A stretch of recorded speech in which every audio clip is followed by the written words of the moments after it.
everyone, and welcome to TomoClub.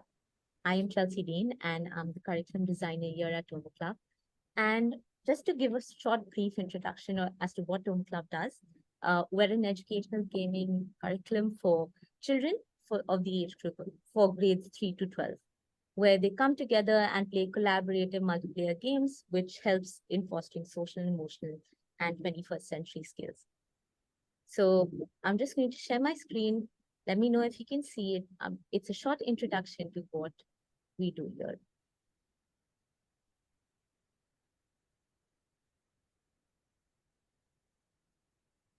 The world can be a challenging place, and for many students, navigating it can be overwhelming. Low self-confidence, a sense of not belonging, rising mental health concerns, and even suicidal incidents are just some of the issues affecting our youth today.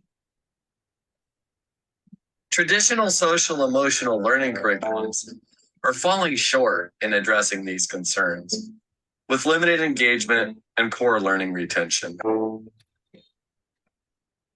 But what if learning these skills could be fun and engaging, like playing a game?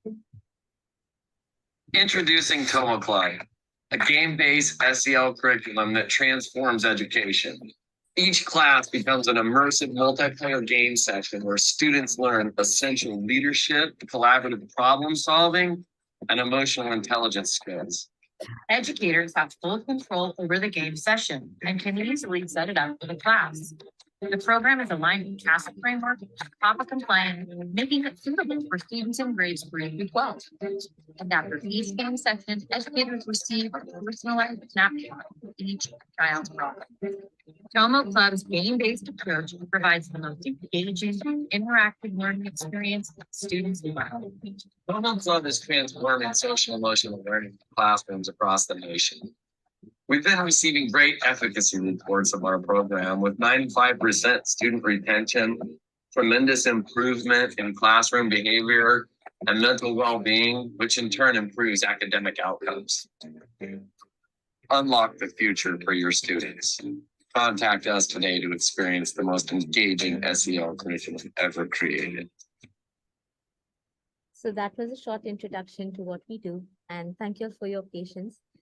And today, I'd like to welcome everyone to this platform where we're talking about a very important topic now, what children agency really means and what should be done about it. Now, before we start, and before I introduce our main speaker for today, please kindly use the chat box to type in what children's agency means to you, right? Just a single line, just to inform us as to what is your understanding of children's agency. So take the next 2 minutes to do that.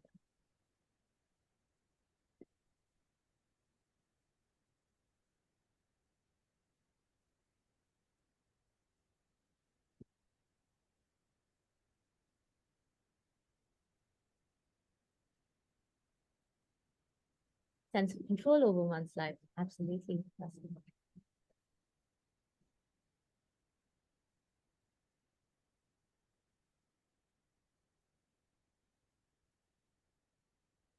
Right? Children's agency is allowing them to figure out their own way. Choice. Yeah. Belongingness.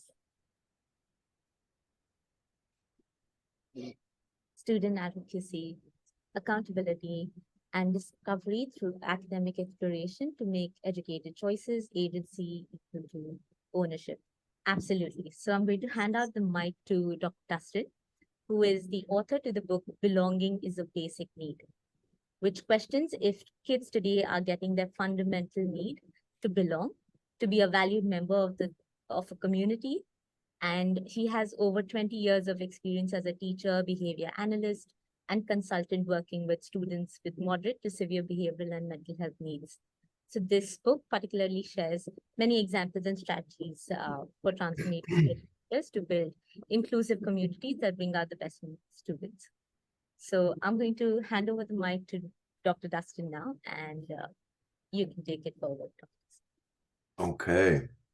Well, I guess we'll just jump in. Like you said, my background is, work. I like working with kids with a lot of needs, behavior, mental health needs. I started out as a paraeducator for a therapeutic school for kids with severe mental health and emotional needs. And so that was 23 years ago now, and it's really been, I guess in some ways I feel very fortunate to have been a part of just going to classrooms and be a part of sort of this firsthand witnessing, the rise of mental illness and seeing that become very pervasive in kids. Um, and so that's really driven me as a professional and just as a person that wants to help kids in need, to try to understand what's going on that has brought somewhere, depression, anxiety, many of the things you mentioned in the video have become commonplace. And I was glad you reached out on this topic because in my experience, especially kids that are struggling, with things going on at home or outside of school in their body and emotionally. I guess one thing you see working a lot in special ed is a lot of kids come to give up on themselves. So when I think of agency, it in many ways it's the belief that hard work pays off, and I think a lot of kids after years and years of struggle and failure in school that they shut down. I'm sure a lot of the teachers in the room have seen that, and so one of the questions that it always drives me when I go visit classrooms and observe students is, how do we get kids to try, especially kids that have experienced a lot of failure and adversity, and how do you get them to keep trying when things are hard? And so that's always one of the driving questions for me, and that's why I feel like agency is such a neat topic. And your program is neat. I don't know a ton about it, but I'm sure finding ways to engage kids, it seems like now more than ever that's becoming an issue.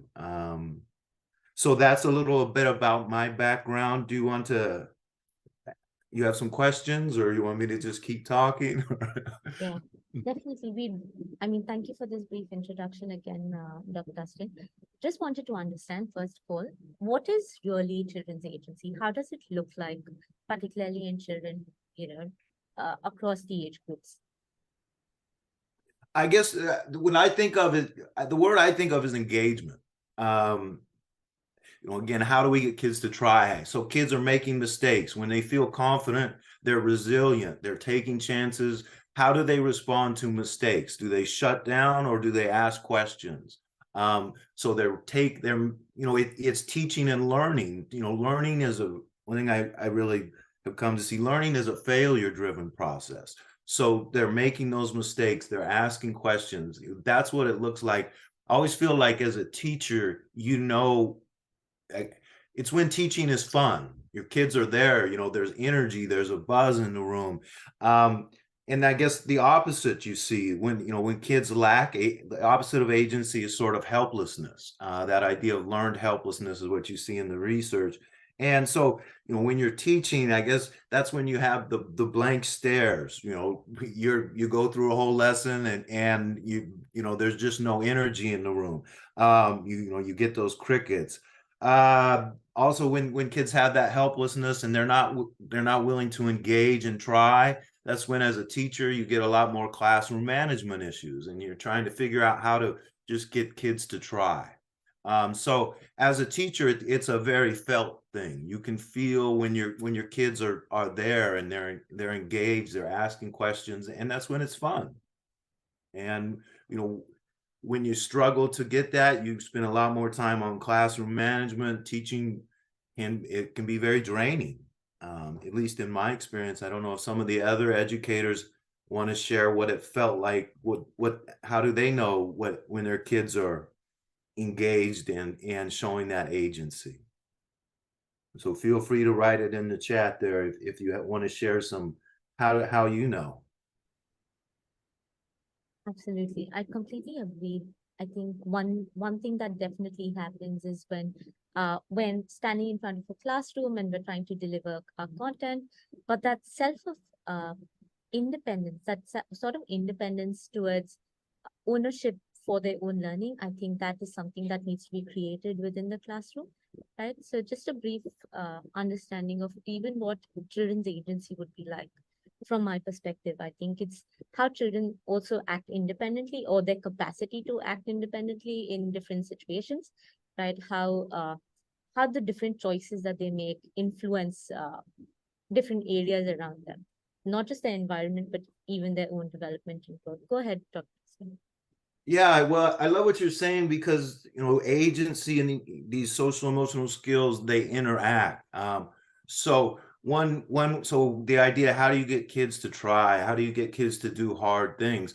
A part of that is having a sense of purpose. They know why they're doing those things, right? You're Yeah, not gonna work hard at something difficult if it's not important to you. So yeah, the more we can help kids understand how what an academic lesson fits in their life, both in a big sense and in the daily lesson.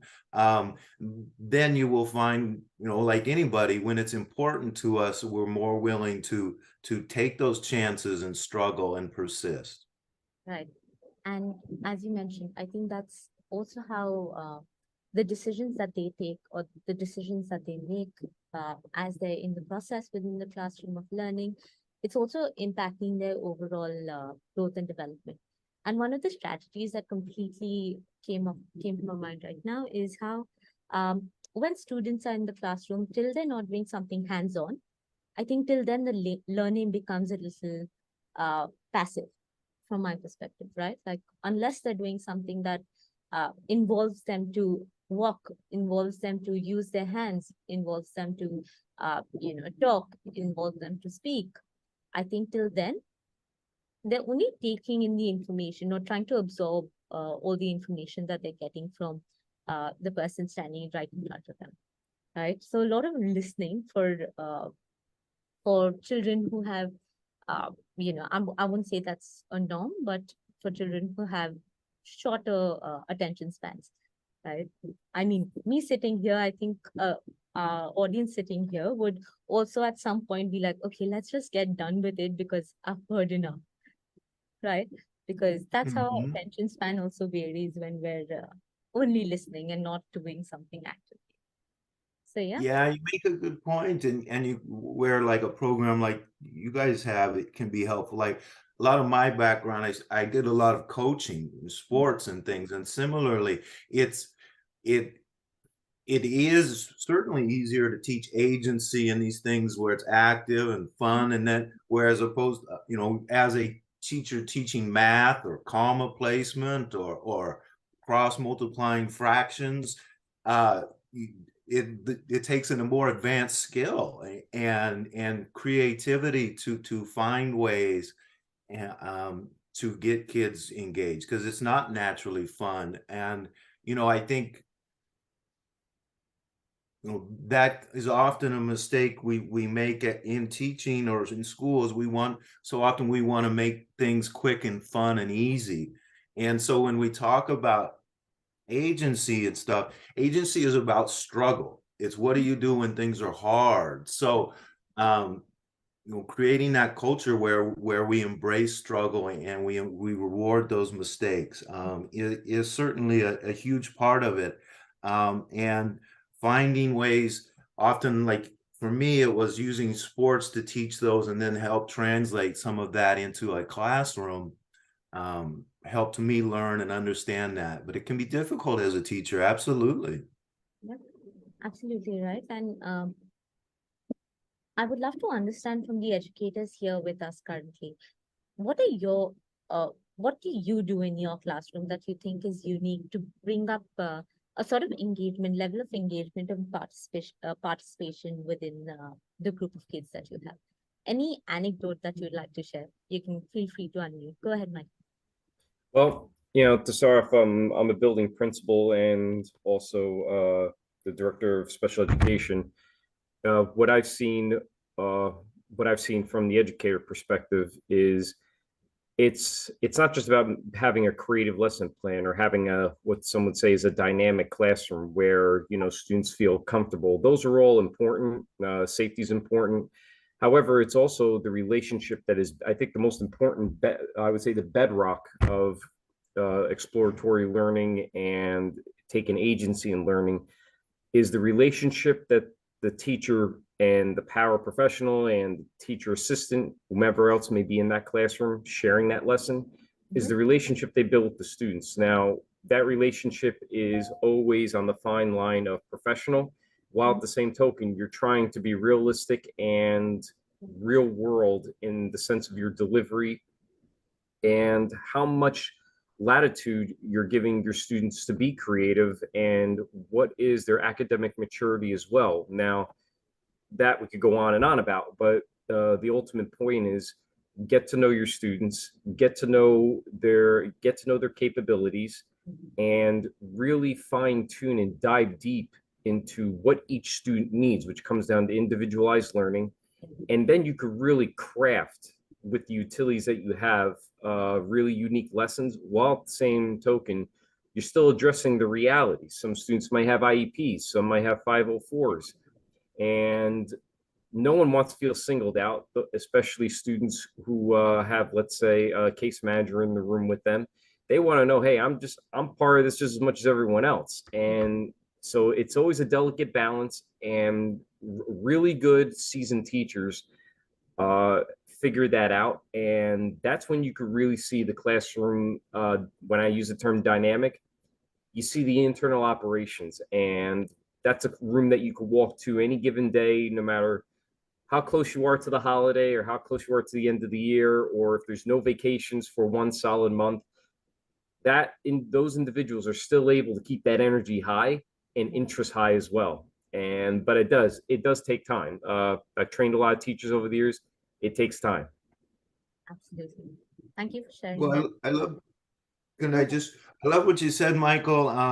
And I can tell you watched a lot of teachers, and it is fun because you can see it and you can feel it.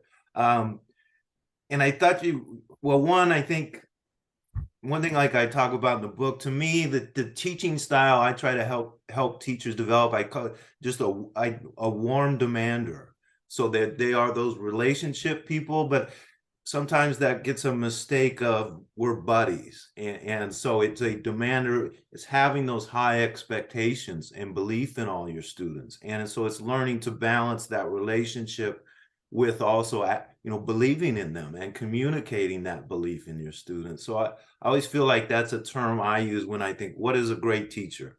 Well, they're warm and kind, and they demand and bring out the best in their students. And there should be that level of kindness and openness, because then students feel safe. It gets back to that safety part. And they also feel more confident as they develop their character over time, especially for those who are quieter, or some that are, the old fashioned, as we would say, they're afraid to be wrong when there's a question, or, they don't want to be the leader in the group. When a teacher fosters a classroom of not necessarily acceptance, but a classroom that fosters that, hey, we're all in the same boat. Everyone's got an oar. We all have a job to do. We are equally contributing.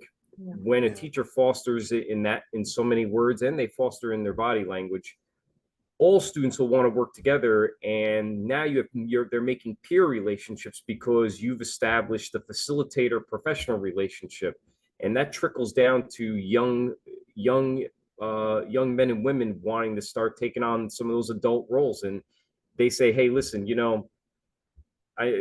give Tommy a chance. This is his first time doing this. Let's help him out. When a teacher creates an environment like that, they've now taken it up a notch in not just academics. I mean, academics, we can measure easily. There's all sorts of metrics on that. However, you can't measure initiative, and you can't measure one's level of care. You have to observe it. It's not something to be measured. It's something to be noticed, and it's something to be honored. Yeah, I love too. You kind of touched on it at the start when you first commented. We talked about purpose. For many kids, pleasing the teacher, that they like is why they will persist and take chances and make mistakes. When you get that relationship, they want to do, be a part of that community and to succeed and grow. And so that's often a huge part of developing that purpose and of getting kids to be willing to try, because they feel safe, that they're not going to be judged and if they make mistakes or what have you. Yeah, and some of the words that I'm hearing right now being repeated, one is creating a safe space. Another is relationship building.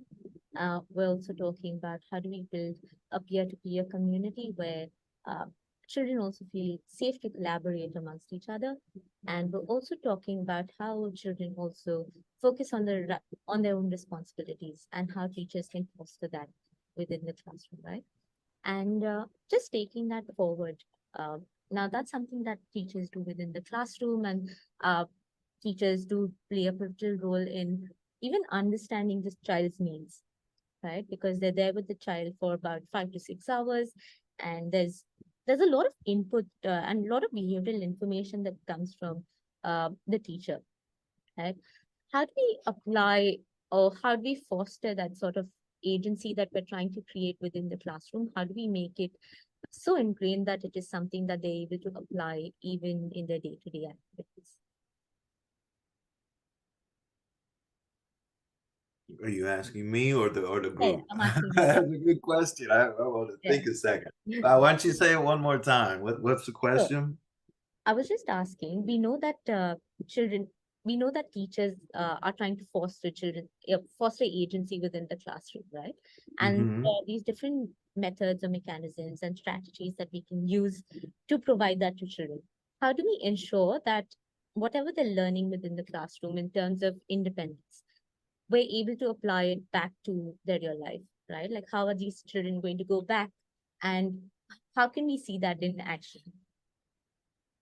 Um, I don't know if this answers it directly, but just in preparing, I think one thing I've learned as a teacher is I try to give massive amounts of feedback. I want lots of feedback. And sort of through doing some consulting around growth mindset and what have you, is giving that process or effort-based feedback, not smart. And I think one of the biggest things for me is kids are watching. How do I, as a teacher or parent, how do I respond when the kid makes a mistake? Do I try to cover it up? Do I, try to brush it in, or do I embrace that and tell them, good, that's great. You fell down, get up, try again. You made a mistake. Now you know one more thing. So I think, what feedback do we give when kids make a mistake? How do we respond when things are hard? Because the kids are watching us, and they're to learn what it means. What does it mean if I screw up in this classroom? And so how we respond, we're teaching that. And it's often, it's not often not so much in a lesson or in a plan sense, but it's how do we respond when the kid, makes a mistake and cuts in line or pushes somebody or doesn't turn in their work. So often I think look at the feedback and how do we respond to that adversity. Right. Absolutely. I think that's definitely one way to go ahead. I would love to know more about, you know, what you're covering within your book, especially when the title itself says belonging is a basic need. And I think that's something that Michael also spoke about, how creating a sense of belongingness in terms of even the relationships that are created within the classroom also help in fostering agency, right? Just Yeah, so yeah. Go ahead. um yeah, so it was fun to so the book Belonging, like the full title, Belonging: How Social Connection Can Heal, Empower, and Educate Kids. Um, so like Michael said, belonging it's a basic need. A lot of what you see in a lot of the neuroscience and psychology now is how differently our brain operates when we feel safe and a part of our community. It's very much literally wired into our survival. So in a classroom, like I always think the act of for a kid in front of 30 of their peers to raise their hand and say, I don't understand, that's an act of great courage, because being rejected by your group triggers that fight or flight response. And that's so often in a classroom, is how do we get kids to try and make mistakes? And that begins by, am I going to be laughed at? What are my peers going to say if I make a mistake? And that's where, the teacher so often sets that culture and that standard and how they reply. And so it was just trying to take some of that concept of helping explain how our brain operates differently when we feel a part of a community, as opposed when we have, belonging concerns. And then exploring some of the research around why so many kids maybe don't feel like they belong today, and just the changing world, especially with COVID and what have you. And so then try to really talk about things like talked with Michael. What is a teaching style? What does it look like?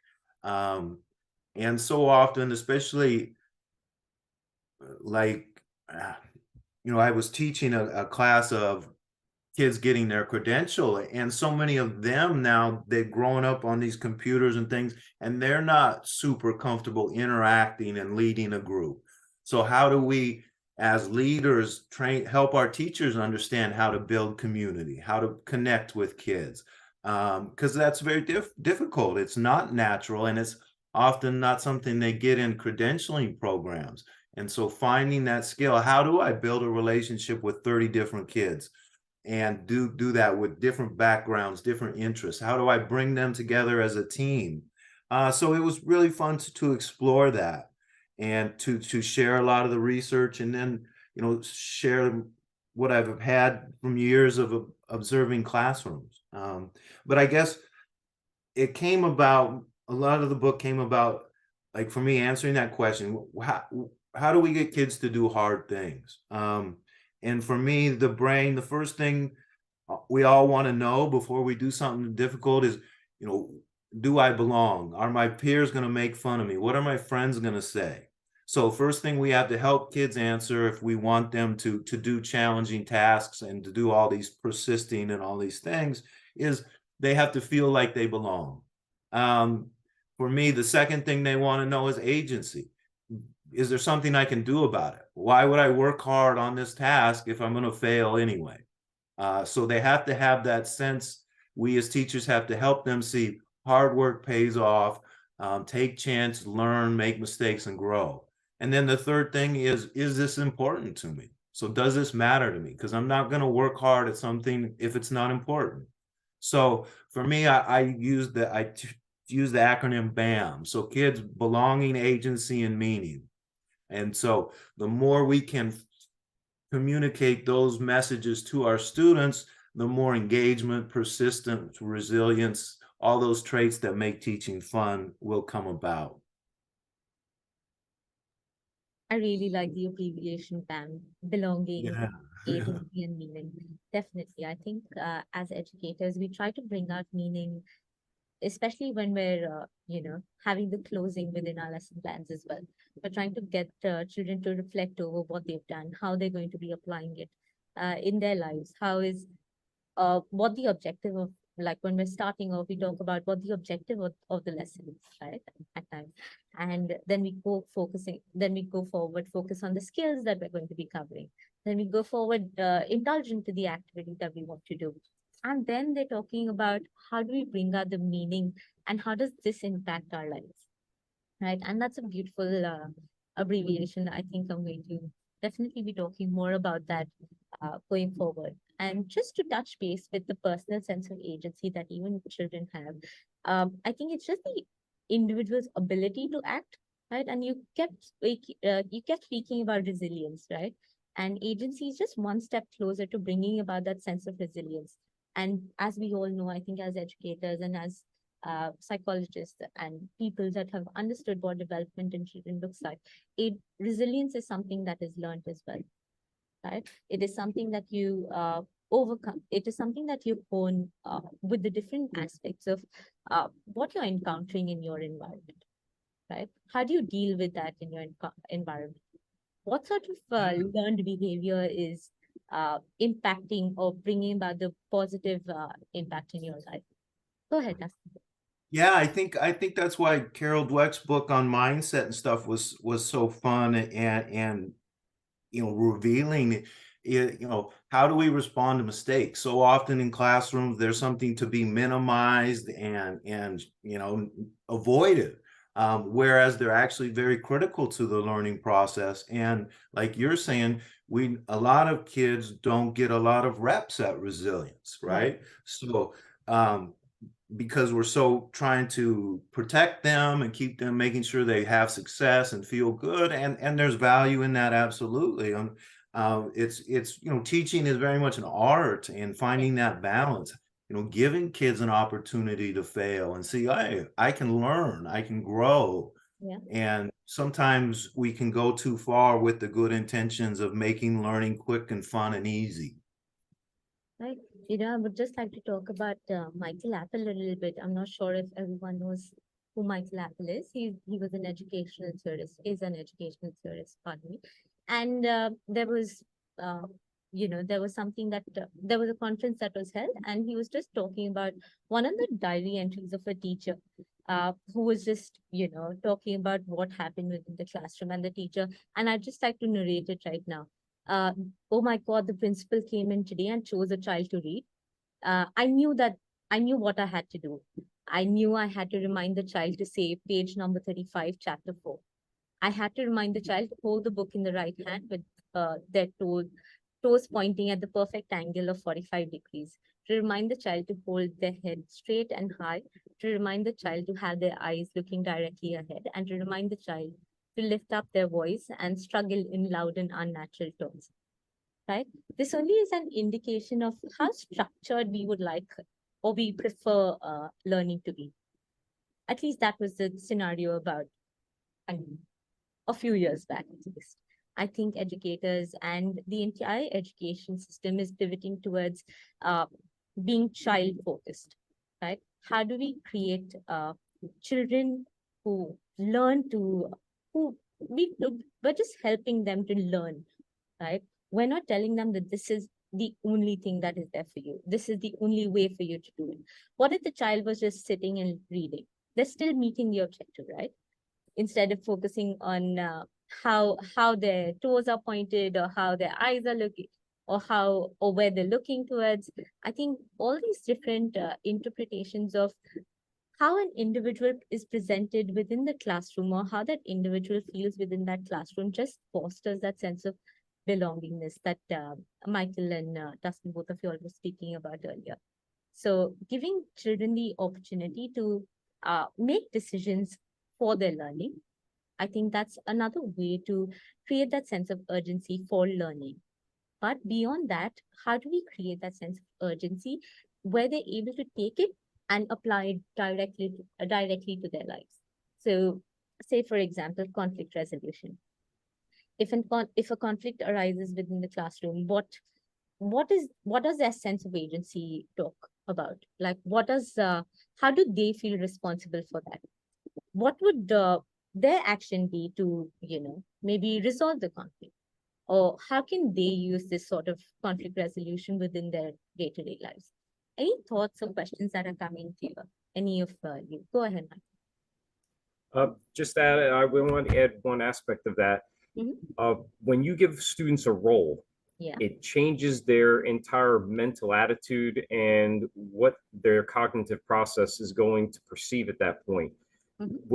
When simply we do the old skill and drill, which many of us grew up with, that worked for a period of time because that was the culture. However, the dynamics have changed now where we're asking students to do so much. We've already told them, here are the demands. Students have said, okay, that's the way the world is. That's what I'm going to do. However, what they're asking for indirectly is, if you're going to require me to produce X results, what is my role so that I could start thinking about and asking questions to the professionals, i.e. my teachers, maybe a couple of my peers who might have more experience, maybe upperclassmen. Yeah. I would like to know, what is my role? Because just like us adults, we have a job to do, whatever your title may be. That title dictates that we need to know specifically what is our role, what are our duties, what are our expectations, and what outcomes should are people expecting from us. So when you automatically set the tone in the classroom that, and I'll give a quick example, the way when I was a teacher eons ago, it was everybody here has a role. You are not simply a student. You are going to be taking on the role of a specific individual. Yes, we're all here to learn, including myself. However, I said, we're learners. However, also, you are here to take on a specific role. You'll have a specific job. You'll have specific expectations, and those expectations will be measured. How will they be measured? Well, here's a rubric, so on and so forth. The conversation rolls from there. The ideas, and I agree with Dustin, and I agree with several other comments that were made, just listening, that yes, it's important to give students, to give them, I would say, put them in the pilot seat. And when, they take control of the throttle, yes, it's a wonderful thing. But if they don't have a destination, or if they don't have a goal, or if they don't have a focus, or again, as we say, a role in the classroom, students will typically find another role, which is typically not what teachers want them to do. And that could be a variety of different aspects. When you give them a role, and it does not matter whether they have an IEP 504 or if they're part of the general education class, when they have a role, now they're going to start thinking in that role and say, well, I'm in charge of helping the teacher do attendance, or I'm in charge of making sure that all classroom materials for our project-based learning today are passed out. And I have to make sure I use that iPad, or I use that clipboard, and make sure that each group is ready before the teacher starts. And teacher's going to ask me, hey, is everyone ready, Tina? Yes, they are, Mr. M. Okay. Now they start realizing that, wow, they are holding me accountable. My role actually does matter. And then they take agency in it, as we keep talking about. When they don't have a role, there's no need for agency, because they're not being held responsible of anything. That goes for any adult. If you're not going to oversee me, and if you're not going to review my material, why do I care what you're telling me I'm supposed to have agency in? Yeah. I developed the agency, not you. Yeah. Well, I love what you said, Michael. One thing my mentor used to say, we have to show kids where they fit, or they'll become misfits. And I encourage teachers, like, think of your classroom like a team, right? Every person on a team, a good team, kids have their different role. They're not all maybe the superstar, but they are all a valuable part of that team. And I similarly, like I talk about in the book, is you're, as a teacher, your goal is to make every kid feel like we're going on this important journey, and we can't do it without you, and as a team. And so the great teachers are able to do that. One thought I have, sometimes in school there's a lot of pressure to get all kids to fit into so many boxes, and our definition of what a good student is can become so narrow that they have to get all the right grades, have all the SEL skills and all these things. And when our definition of a good student becomes so narrow, then a lot of kids aren't going to fit into it. And like you're saying, we have to have different definitions for each kid of what success looks like.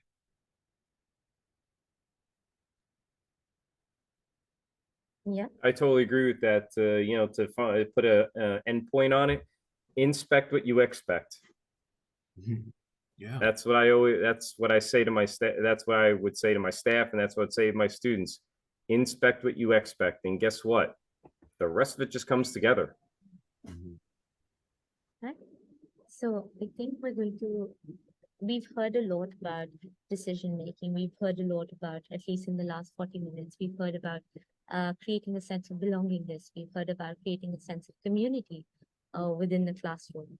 We've also heard about how a sense of a feeling of having a safe space also enables that sort of agency, right? Or creates a personal sense of agency, particularly in the settings that they are in. We also spoke about and touched base on resilience. We spoke about how with the different things that they encounter in their day-to-day lives, there's an understanding that agency is building through the different uh, you know concerns that they're facing, through the different challenges that they're encountering in their lives, with the different experiences that they're having, particularly. And when they have that sort of safe space, they're able to come back, reflect over it, and hence work towards creating or making better decisions or wiser decisions that impact them and their future, right? And of course, those around them. So that was a short brief into what children's agency is right now. We're not ending this here, right? We do have, so we're going to be having this particular topic in a two-part series. So the next session, we're going to be talking more in depth about the different strategies that we can use to build children's agency within the classroom, as well as for what can be done at home with the children, right? And Dustin will be deep diving into just the behavioral aspects of how do we create a sense of agency or a personal sense of agency for children to hold. So we will be giving you a bunch of strategies and a few tools that you can take directly back into your classrooms and use them, right? So now we're going to directly jump into the game round, which is going to be for 15 minutes. We're going to be discussing more about that. And the reason why we're doing that is we're talking about how do we practice creating a sense of agency within children. So first of all, I would like to thank Dr. Dustin and for all the in-depth information that he's given us today, particularly about children's agency and what it really means, right? And also within the classroom. Any words of any closing words that you would like to add with respect to how can we or what we can focus on particularly for the next round, to next session? You would like me? Yeah. Okay, I'm running out of things to say. I guess I would say, one thing where programs like yours are interesting and can be valuable is often teachers aren't, you guys seem to be leaders and school administrators. Often teachers aren't super comfortable doing SEL lessons and they aren't great at getting the engagement. So programs like this can take one thing off of their plate and it can be a pathway to help them learn how to do it. So that would just be a thought is, we talk about it and there's a ton of SEO stuff out there, but a lot of times it doesn't get used and implemented and a lot of teachers aren't comfortable with it. So this could be an avenue to consider for some of your staff. Thank you for sharing that, Dr. Dustin. And we've got Avinash here with us, who's our co-founder at TomoClub. And what we'll be doing right now is that we'll be playing a short game, a short round of 8 minutes, where we will be talking about what the learning outcomes really mean and how do we create that sense of agency, particularly for kids. So we focus on grades 3 to 5, and we group kids from grade 3 to 5, and then 6 to 8, and then 9 to 12. So the lesson plans and the session guides, they vary accordingly. So over to Avinash to give a brief introduction to the game, and then we'll deep dive into it. Yeah, thank you so much, Elsie. And thank you everyone for joining in. I love the overall discussion. Honestly, it was so overwhelming, plus it was so validating at the same time that whatever we are doing on a daily basis, these are not only our thoughts, but a lot of people are relating to it and aligning with it. And where you're absolutely right, that you need to have these kind of activities to make it exciting. So rather than discussing more, I really want to show that what we have built up to really felicitate these kind of discussions further through a game-based learning. So, and creating engagement. So I have put up a link in the chat. I hope you guys are on using your desktop or a laptop or an iPad because it won't work on a mobile phone. So if you guys can click that link and we can quickly jump to a game session and see how it can instigate those conversations which we're talking about. My apologies, everyone. I have to unfortunately leave. I have another meeting to attend. Please stay in contact. I'd like to hear more about what we were discussing. Again, Dustin, thank you, Chelsea, everyone. Avanish, thank you very much. Perfect. Thank you, Take Michael. care. Michael, can you just drop your email ID to me in message so that I can reach Yeah, out to you? sure. Thank you so I'm sending it much. right now. And hopefully we'll Perfect. be able to And see you in the next session as well. Just the past. Absolutely. Great. yeah, in the meantime, others can definitely click the link. I'll send it again, and yeah, it's gonna be fun.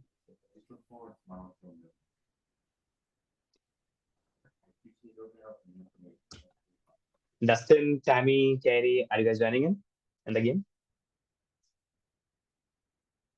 Perfect. When you just when you reach that link, just click on Run Game, and you can put your username as your name, and just hit confirm. When you do that, you'll see an option, right? Michael Bronder, I think you might have not chosen the region as Europe. You'll have to reconnect and choose the region as Europe. Right now, since we are all over the world, Europe is in a kind of a center. So just click reconnect, select the region as Europe. You can use those toggle buttons, and then I think the room ID should work. I see Justin here already. That's cool. I think I used the wrong region. I put US West and it says that No problem at all, Tammy. Can you see that small Earth kind of icon? The world icon at the bottom. Can you see that says reconnect? I see Mikey is here. Oh, Michael is there. Tammy, can you click on reconnect and then you can select the region as Europe? Perfect. Katie, are you also joining in? Katie and Elizabeth and Randall. I see Tammy already here again. That's awesome. I'm actually on my mobile device. I could play the game, but it'll just take me a minute to switch over devices. Well, I would love that. I would love that. Go ahead, Avinash, if you'd like to email it to me, all the link information, because I just can't copy the chat right now. But I'll jump on in just a moment. Okay. Perfect. All right, thank you. So, yeah, I'll do that, Elizabeth. Beautiful, How thank about you, Randall and Katie? Are you guys joining in? I'm trying, but it's not working for me. Are you on a desktop or a laptop? I'm on a laptop. Okay. Just hit run.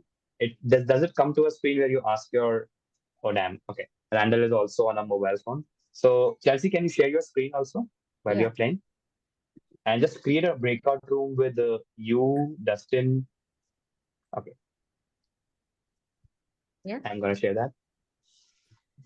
Perfect. So Elizabeth, you can watch the video. I think that's gonna be fun as well. And perfect. Thank you so much for that.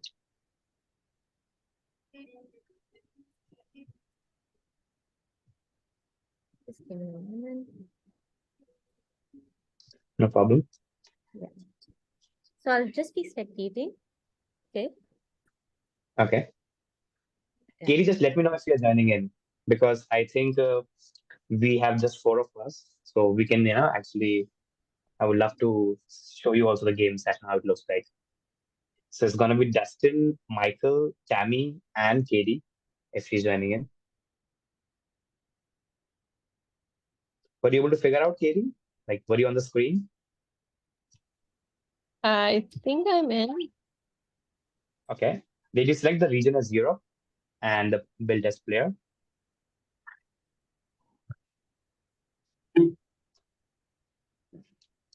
When you do that, you can put the room number as 942, and then I'll see you.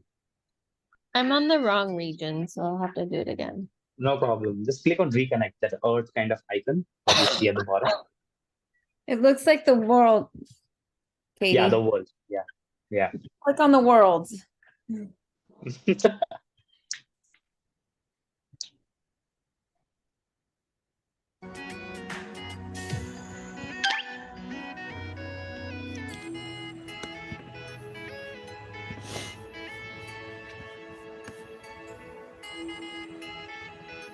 need to play, so I'll keep But do the right click on the tab on top and just mute file. Perfect, perfect. I see Katie too.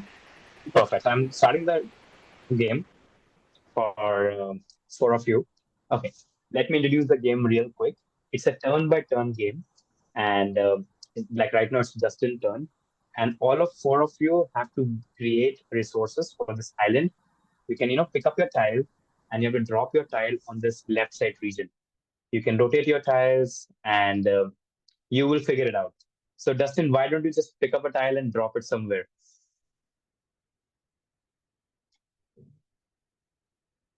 Dustin, are you with us? How do you pick up I'm tile? trying. I'm trying. Yeah. Just click How on the do I tile pick up and tile? I'm not sure. maybe use a click and hold it, Okay. just click on it and you have to keep on pressing the button, the mouse to move it. Oh, now Oh I yeah, see. I was over on the wrong side. I'm gonna put it right yeah. here. There you go. Yeah. Okay, now it's Mikey's turn. Okay, so there are 4 or 5 different ways that you make more points. One of the way is if you connect grasslands together, it's gonna give you fruits, it's gonna give you cows. If you use the brown path and you connect the warehouses at the corners and connect it to the center freshwater lake, then it's gonna give you water. So come on, it's Mike's turn. Mike, just pick up the tile and put it somewhere. You'll figure it out. And in the meantime, the rest 2 of you can actually guide him. What's the best place to make more points? Well, it's Tammy's turn now.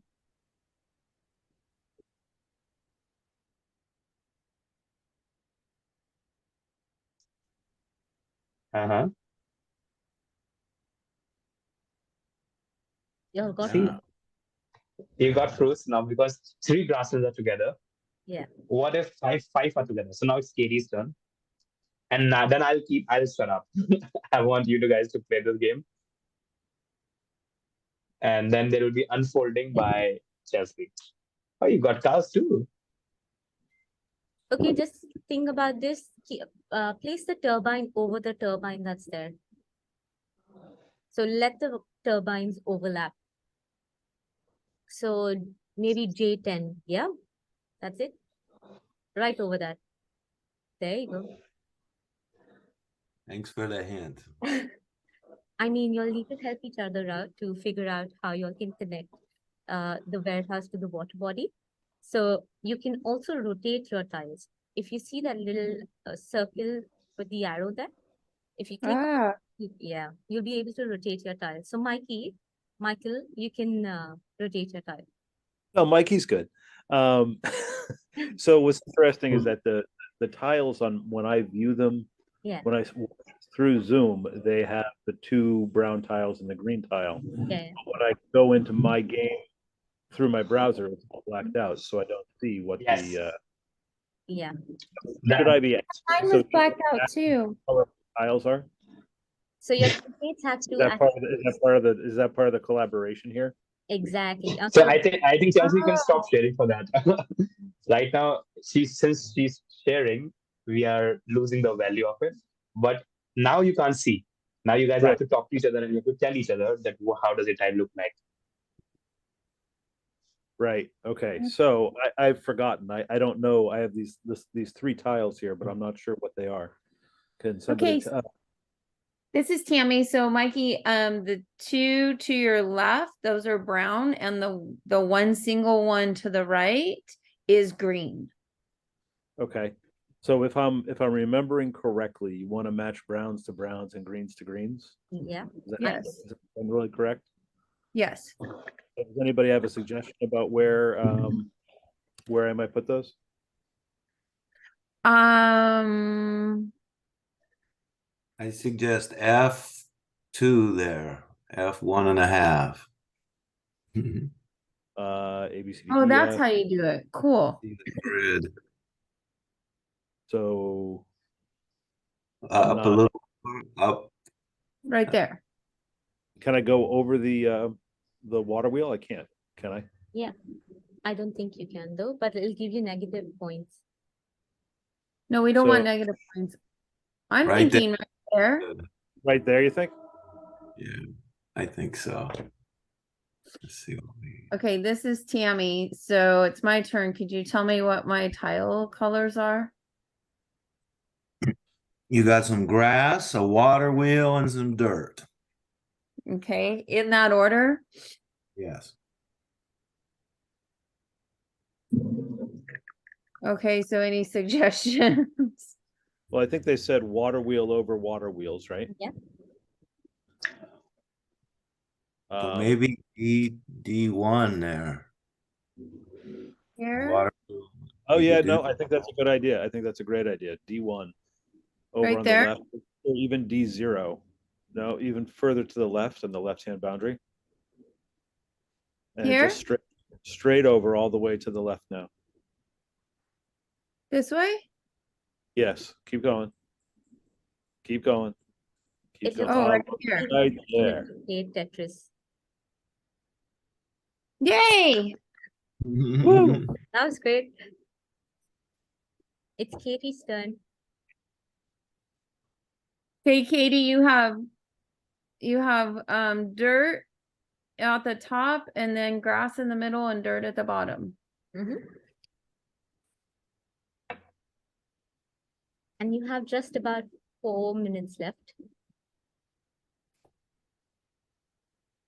I would suggest going up to H. Sure.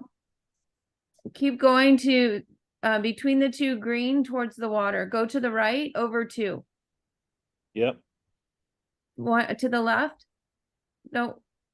Oh, you already dropped to the left. So where you were just a moment ago, go up, right up there and go up 1. There. What do you guys think about that? Yep, I think that's good. Yay, we got a fruit tree. We were rolling. Yeah. A great Okay, what collaboration. do I now? Dustin, you got dirt, water wheel, and dirt. Top middle is your water wheel. So what about, No. no, just go back up, go to the second water wheel to the right. Yeah, go over that water wheel to your right.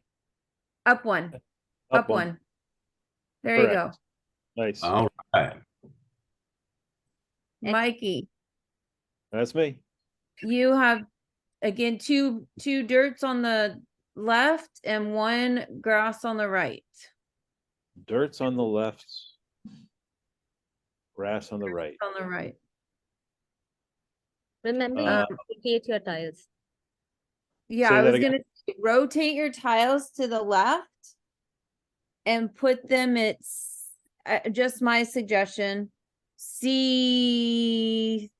C2-3, where the other grass and dirt is. What? So are the tiles oriented correctly now? No, keep going to your left. Nope, the other way. Yeah, I See- can't. There's only the one direction. Oh, You know what? Um, I can help you. If you'll need any help, just reach out. yeah, because I'm thinking put him at row B and C, like the one single down on the bottom where it's the one single one is your grass and you got 2 dirts at the top. Now you have 1 grass to the left and 2 dirts to the right. I want to rotate one more time. You want that single one that's to your left straight up. Yeah. Yeah, and nothing look here. Now- really. Like that or no? I'm sorry, I can't see it. I don't No. change. Right, so I think you all are running out of time. A good decision goes a long way. Okay, so How about? down 1. Oh yeah, one's good. Yeah, no, I already dropped it. Sorry. All right. Okay. Perfect. This is Tammy, what do I got? The pressure, guys. Katie, what do I got? You have the You- same thing. It's a green on your left and 2 browns. 2 sand, dirt, whatever. Right there. I would have go. Right. I would go. Good, perfect. Yeah. Oh, There, one more over. to the left or right? Left. Left. Sorry. There? That's get us some fruit. Yeah. Yay! Woo! Okay, Katie, you got a water wheel in the middle. So you got dirt on the top and water wheel in the middle and dirt in the bottom. So do the third water wheel on the right. Go down. Oh, what happened? Out of over. time. Right? Because the timer that was set for each round. And so that's primarily how this game looks like. First of all, how was this round for you? What are your thoughts? Would any of you like to first take a screenshot of the amazing score that you come up with first of all? If any of you would like that, yeah, give yourself a pat on your back because this was excellent for the first time. So I'm going to stop sharing. And what are your thoughts right now as you play this game and, just connect it back to what we were discussing earlier? Definitely a game to engage. Mm-hmm. Thank you for sharing that. I think that so the idea behind this is that everybody has their own screen, so they're working, in their own personal environment. Yeah. Right? Is that the idea? Yeah. Yeah, I mean, I think it was pretty clever how it forced the collaboration. Mm-hmm.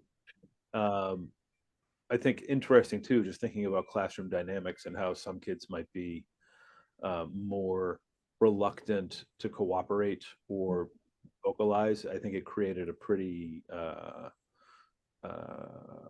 purpose-driven space to overcome some of that. Mm-hmm. Thank you for sharing that, Michael, and also for connecting it back to what we were discussing about children's agency. Dustin, would you like to go next? If you have any thoughts. I guess the other thought, I agreed with what Michael said a lot. It was nice how it made it easy to communicate. It also felt low stakes, Mm-hmm. in the sense of safe to be able to make a mistake or it didn't feel threatening, what a lot of lessons can. Yeah. It took away the competition. Mm-hmm. Right? Because a lot of kids get competitive in games and stuff, and it was a way for us to work together. Who was going to step up and start being a leader or start giving directions or something like that. So thank you for sharing that. That's a great reflection on your part. But I would just like to point out, when it's done in a classroom, there is a level of competition that does arise. Right? Because these are groups of 30 kids, right? Where they're playing within the classroom of 30 kids, there are going to be groups of 3 or 4 students playing in a team. Now, what that does and how our lesson is built is that in the first round, just the way you all played it, it's just to explore what the game is all about. Then they come back, they have a discussion with the facilitator and the teacher, where they're talking about what strategies worked for them, what was something that was missing out for them. How can they do better in the next round? So the second round is where they're applying these different strategies that they've learned in the first round. And then they go forward and play the last round, after which there's a debriefing, which is done for the entire session where they played the game. And in the last round, we prefer to, just mingle up the students, and we prefer to just mix and match and set students in groups where just newer groups, right? At some points, right? So teachers sometimes prefer to put the 5 kids together. It's okay if you all want to shut the tab for the game. That's completely all right. Okay. So in case the music. So just wanted to touch base upon that, upon the fact that there is a debriefing that is done after this entire game round is over. So one thing which helps the children to reflect over the different SEL skills that this particular game teaches them. And we particularly talk about resource management in this game. Now, communication and collaboration is something that is coming very naturally, right? It's something that is coming intuitively because that's how the game has been designed. It's been designed to foster that sort of collaboration and effective communication that enables them to be respectful to each other. It enables them to talk to each other because there's also an aspect of turn taking in this game. So you're being patient about what needs to be done. Right? So that's about it from my end in terms of what this game is all about and how even a simple game which enables children to collaborate and to communicate effectively can foster a sense of agency in students. Because what you all were doing and what I could also sense was you all were helping each other also make decisions, right?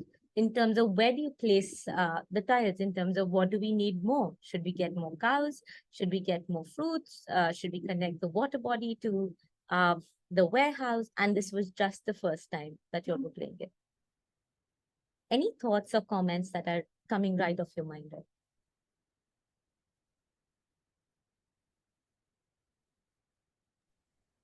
It would be neat to watch a teacher facilitate some of the dialogue after, and I could see, so like you said, the competition can be good. You have to work together as a team, and then it'd be fun to see kids get excited and what have you.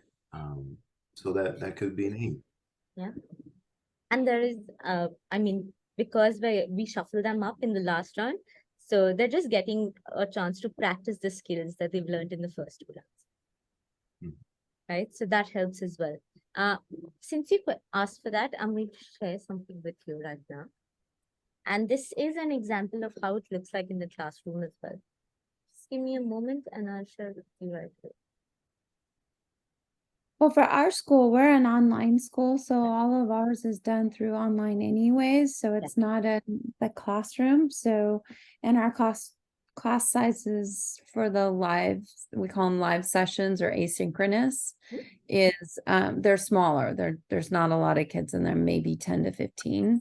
Yeah. So that kind of cuts down on the competition, if you will. My hope is that it will create more of a collaboration and students wanting to engage in how to navigate these games, if you will. Yeah.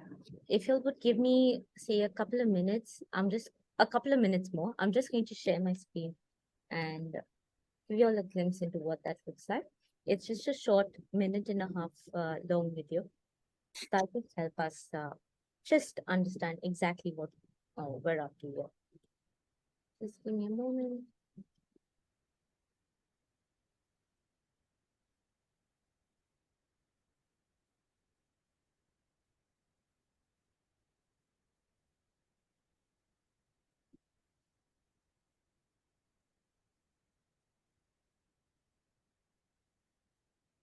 Okay.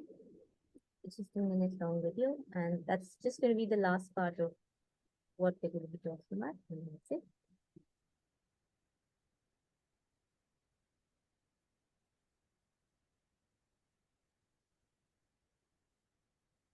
It can't be bad. It can't be bad. Let's take a risk. Let's take a risk. Red, red.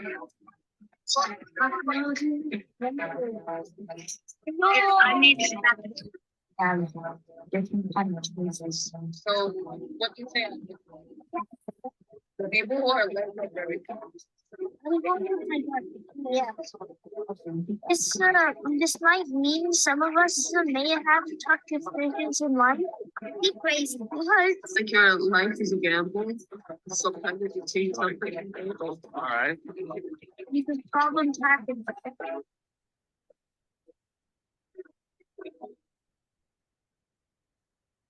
Right. So thank you all for your patience and thank you all for giving me the opportunity to also share how this looks like, particularly in the online setting. We will be sharing a link to all the things that we've done today and a few resources. Any questions, any comments that you would like to, project here before we close the session? Thank you.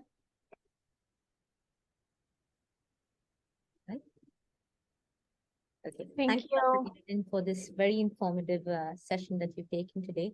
And I hope I'll see you soon, and I hope I see this group in this next session as well, where we will be talking more about the strategies and tools to create children's agency in the classroom.